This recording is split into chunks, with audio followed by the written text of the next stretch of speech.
Welcome to Line Change, a podcast about hockey, social issues, and change makers in the game we love. I'm your host, Ian Kennedy.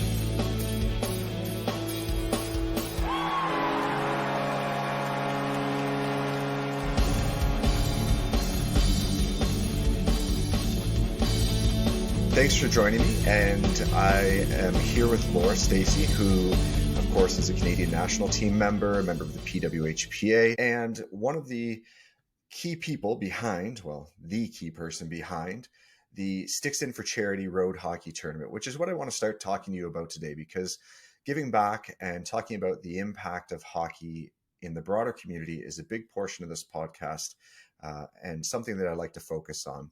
So maybe you can start by telling people about your Sticks In for Charity.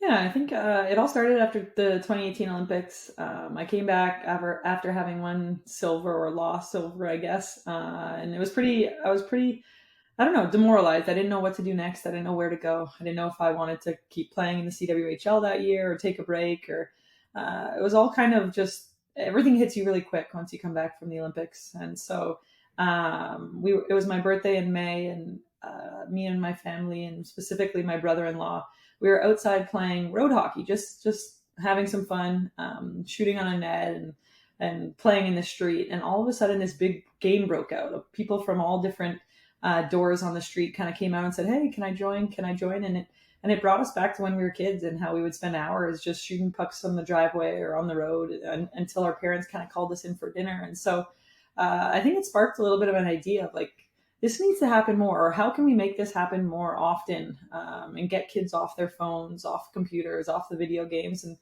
and back to playing outside, being active, just enjoying the company of your neighbors and having fun outside. And so instead of kind of starting a camp, which was another one of my thoughts, I thought, why not try something different and try and start a road hockey tournament? And to be honest, I just wanted to have fun. I wanted to kind of bring that exact game that we had on my birthday in a bigger scale and get the whole community kind of involved and have my friends out. And it ended up blowing up and turning into something way bigger than I ever thought it could. And now I still continue to this day. And obviously because it's bigger, now we have the possibility to use that momentum and use those funds that we raise throughout the tournament to give back and to get more kids involved in sport and to break more barriers and to hope that every single person has the chance to play sport. Because I think for me, I was lucky that my parents were able to put me in any sport I wanted, kind of at any time I wanted. And a lot of kids aren't given that opportunity. I think one of the stats that's pretty big in our tournament is that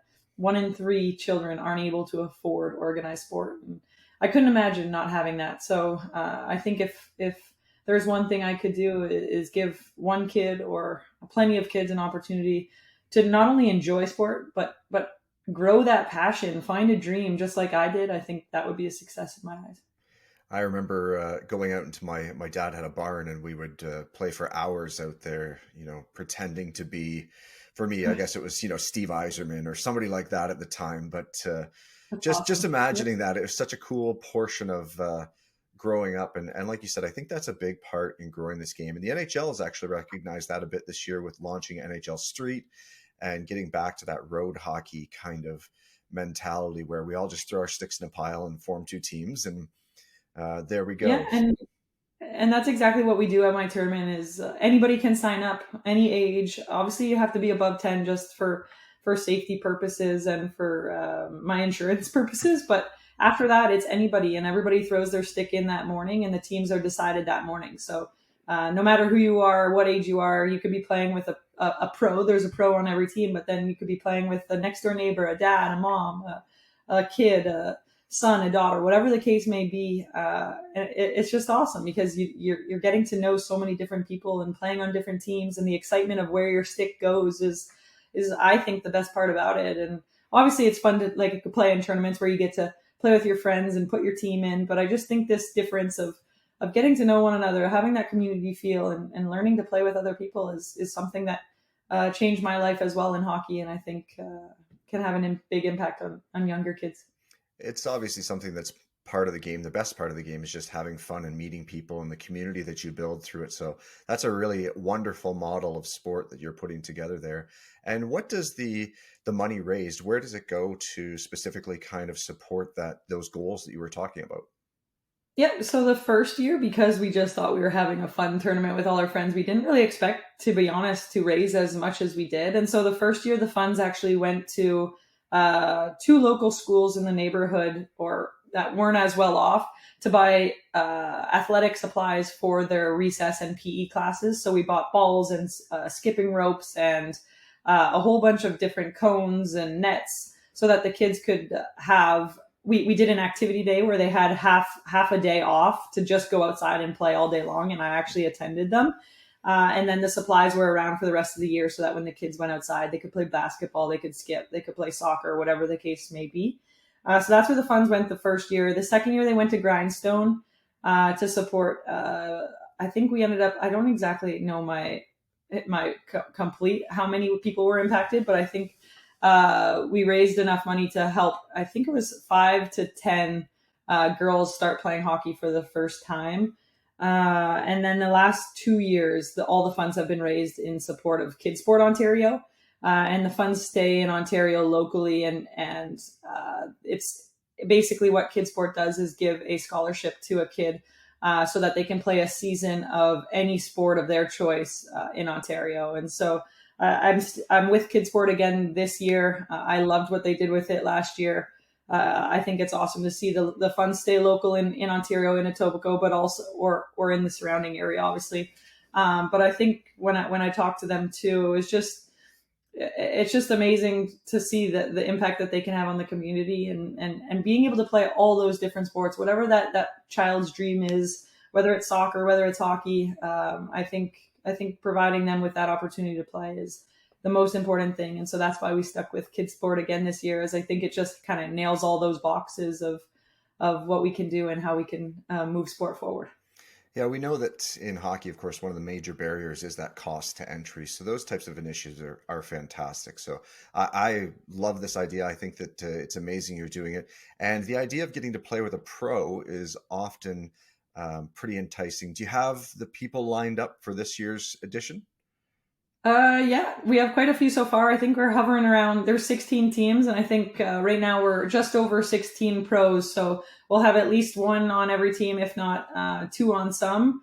But a lot of my teammates on the national team, I think I'm really, really, really fortunate that as soon as I message out and say, hey, it's happening, save the date, a lot of them bite and come in and have some fun. And to be honest, they're what make my tournament happen. I ask them every year, and without fail, they all get back to me and fill the rosters up and are excited to do so. And I think that's what I appreciate the most is, yes, it's my tournament. Yes, it's like the foundation that I created, but it wouldn't be possible with all their help, because you're right. That is what brings the crowd. That is what brings the people, is getting the opportunity to play with the Sarah Nurses, Natalie Spooners, Marie Fleet-Plens. That's what brings people out and keeps them out. And so I'm really lucky to have them coming out and supporting me. I was at the World Championships this year. I covered, I think, all but Nice. about 2 or 3 days of it in person, and even I felt a little bit starstruck at times. You know, finally sitting face to face after COVID again with a lot of the people that I write about regularly. So it was nice to see all the stars of the women's game there. Obviously, for Canada, not really the ending that you wanted, but another, it's still kind of that battle always, USA Canada. It's that back and forth that we never know which year is going to be whose. And Canada kind of had a little bit of a run with the World Championships, the Olympic gold medal. What was that tournament like for you, and the preparation this year through the PWHPA getting a little bit more structure than it's had in recent years? Yeah, I think obviously playing on home soil is extremely special.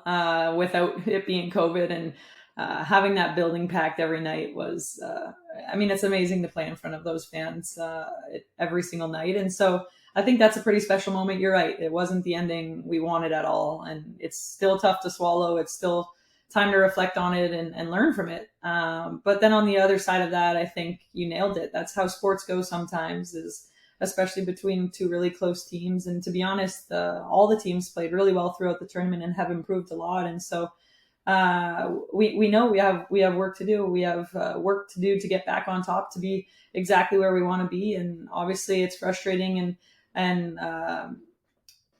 I don't know. It's upsetting when you think back to that game and to those moments. But that's what pushes you to keep going, to push harder, to get stronger, to do all those things all over again, and try to get back on top next year. And so I think that's the way we're trying to look at it. Is it happens sometimes, and you learn from it, you regroup from it, and you come back better.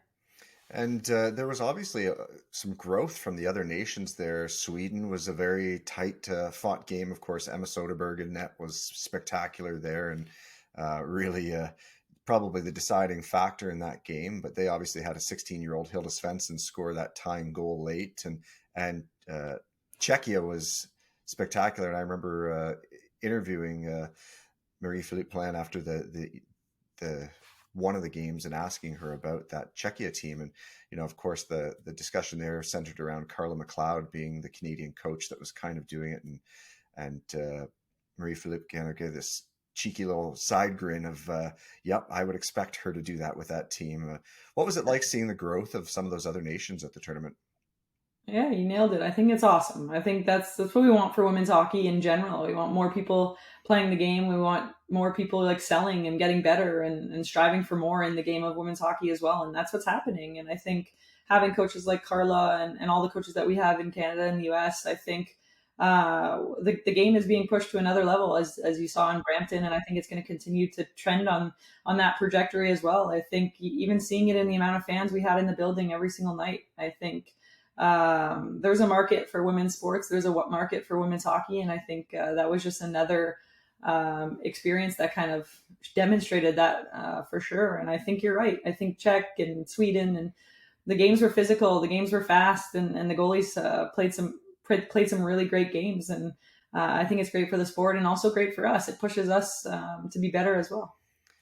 It was definitely nice to not see as lopsided, and there's, I mean, the lopsidedness happens in men's hockey as well. So I hate that narrative that there's no parity in women's hockey, because it's I did a stat that the World Junior Men's Tournament had more blowouts than the World U18 Women's Tournament, and so it's kind of a little bit of a false narrative going on. But it was nice to see Czechia and Switzerland and Sweden and Finland come back into Group A for next year. Yeah. A lot of really incredible development. And you mentioned, the market for women's hockey, and I just want to ask you a little bit about the PWHPA and what your thoughts were on this season, getting to play on. There was 4 teams this year. They weren't the regional hubs like last year, so you kind of got that feel of representing somebody a little more regularly and playing for something a little more competitive than it has been in recent years. What did you think of the tour this year?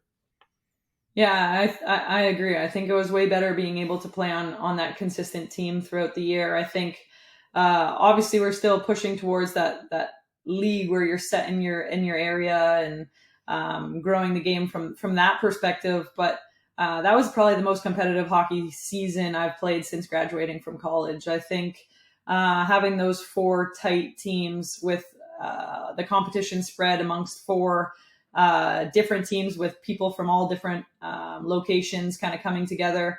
I think it was some of the best hockey I've played in a really long time since graduating, like I said. And so that's what really excites me. I think being able to play in that tough of games, that highly competitive games day in, day out, you have to show up.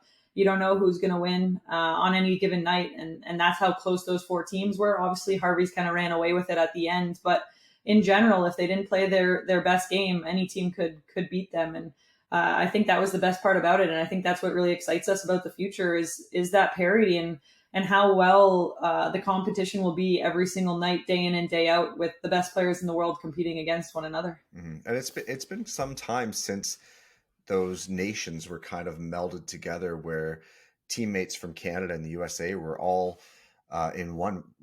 Was there conversation among your team between the American and the Canadian players leading up to those final weeks when everyone knew that training camps and such were about to happen for Worlds? Because that seems like a more unique dynamic than there's been recently, where all the Montreal players might be together and all the Toronto players might be together. But this was, you're on the bench with people that you're just about to be rivals again with, which is something that in general happens in other international leagues, but has been some time for women's hockey, at least in the PWHPA. Yeah, I think you're right. I think that at the very beginning, when we kind of had our new teams, it definitely was a little bit awkward. You're like, oh, I'm always playing against you, and now all of a sudden we're teammates. But I think once you kind of get into that groove, you get into that season, they become your new teammates. And yes, you don't train with them on an everyday basis, but you know what they're doing back home too, and it's very similar to what you're doing. And you're right. We would leave for rivalry series, play against them, and then all of a sudden come back together and be back with them. So it was a very different dynamic, but I think at the end of the day, when you're playing Canada versus US, there's absolutely nothing getting in the way of that rivalry, of that competition. And you're going to do whatever you can to win, regardless what side you're on. And so I think it's pretty easy when you come to those events to just turn it off, no matter if you're teammates before or after, your best friends, whatever the case may be. And then at the end of the day, when you come back to the PWHPA, we're all there for the same reason. We want to grow the game. We want to play high level hockey, compete against one another on a consistent basis, and give people the opportunity to see us play and dream about being there one day too. And so when you kind of look at it from that perspective and put those enemies or the rivalries aside, it's pretty easy to play with one another, and we have such great respect for each other as people and as role models of growing the game. So I think just changing that perspective of, yes, we are rivals. Yes, we play on different countries in international events and during rivalry series. But when it comes to growing the game and creating a league and building something for the future, I think we're all on the same page. Yeah. Allies in one regard and rivals in another is a really apropos way to say that. It makes a lot of sense. Yeah.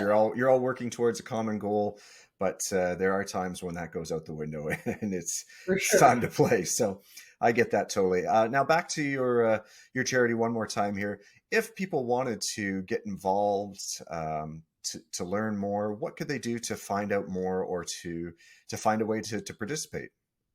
Yeah, so registration is now open. There's only a few spots left, but you can register on my website, which is laurastacey7.ca. You can also send me an email through that website. You can reach out to me on Instagram. We're still looking for donations and silent auction prizes as well. And you're more than welcome, even if you don't register, you don't want to play, you're more than welcome to show up the day of. We have food trucks, we have games and lawn games and a DJ. And so it's more of a community street party and fun time more than just a road hockey tournament. So everybody's welcome out. Everybody's welcome to come support, to play, to donate. And if you want to volunteer, be a ref, all of those things, feel free to either reach out to me on Instagram or my charity email. Well, thanks, Laura. I appreciate you taking some time to talk to me about this. And I'm really excited to see how well your Sticks In for Charity does again this year, because it's something that I know that we want to support through A, this podcast, and B, through the Hockey News' new women's site, and really to build up the good work that you're doing there. I appreciate that. Thank you so much.